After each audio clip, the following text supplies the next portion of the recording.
चेदी देश के राजा उपरीचर वासु वन में अपनी रानी गिरिका के स्मरण में विचरण कर रहे थे।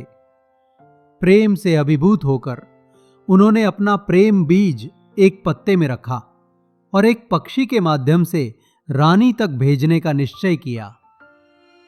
परंतु विधि को कुछ और ही मंजूर था। आकाश में उड़ते समय दो पक्षी आपस में टकरा गए और वो पत्ता सीधे नदी में जा गिरा। उसी नदी में एक अप्सरा अद्रिका श्रापवश मछली के रूप में निवास कर रही थी। उसने अनजाने में उस बीज को निगल लिया और समय बीतने पर उसने दो संतानों को जन्म दिया, एक पुत्र और एक पुत्री। जब मछुआरों ने उस मछली को पकड़ा और उसका पेट चीरा तो वे दोनों बालक बाहर निकले।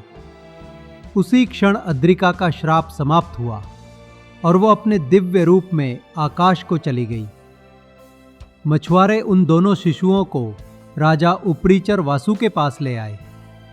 राजा ने तुरंत पहचान लिया, ये उनकी ही संतान हैं।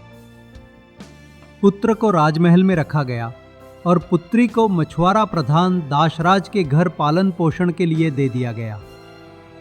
वो बालिका आगे चलकर सत्यवती के नाम से जानी गई।